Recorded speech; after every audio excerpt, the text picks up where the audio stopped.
Walsingham is a small village in Norfolk, which is also known as England's Nazareth. Thousands of people visit each year, either for the day or to stay. So why do they visit here, and what do they do?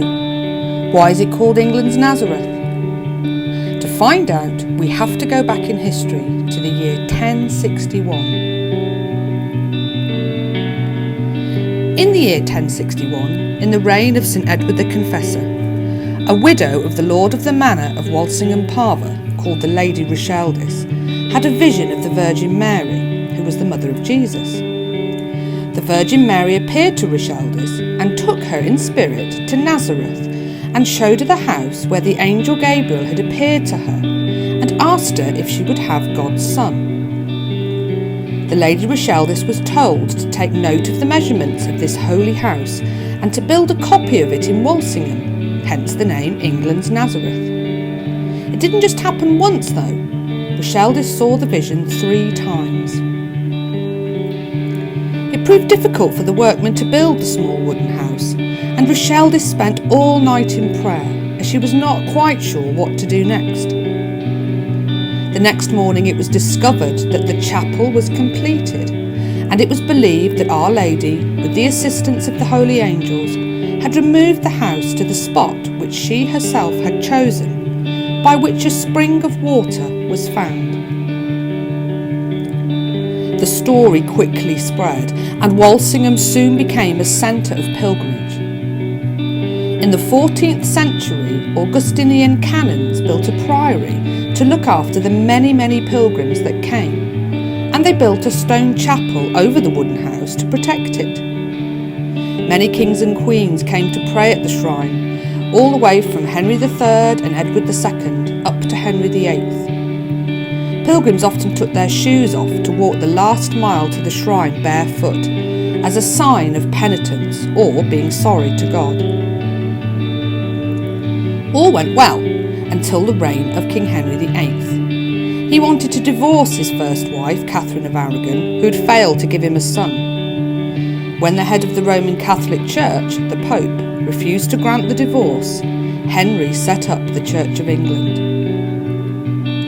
Henry destroyed the monasteries as they were a reminder of the power of the Roman Catholic Church.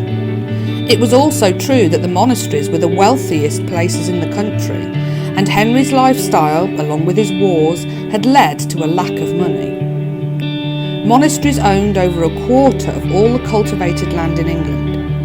By destroying them, Henry could acquire all its wealth and property whilst removing the influence of the Roman Catholic Church. The priory at Walsingham was destroyed in 1538, and very little of it actually remains today. And that was how it was until 1921, when Father Alfred Hope Patton became the new vicar of St Mary's Church in Walsingham. He wanted to revive pilgrimage to the village, so he had a statue carved from wood of Mary with Jesus. It was copied from the original priory seal, which is now in the British Museum. The statue was put in a side chapel in St Mary's Church, and Father Patton set about raising money to build a new shrine. He purchased some land in the village opposite the priory, and plans were drawn up for a church to be built with a new holy house inside it. The church was designed so that it would resemble the original shrine, although it was made of stone this time and not wood. A well was discovered when building started and is now part of the new church. In 1931, the statue was taken from St Mary's Church and placed above the altar in the new holy house. Pilgrims were invited to come and visit and to light candles in it as a sign of their prayers. In 1938, that church was enlarged to form the Anglican shrine, more or less as we know it today.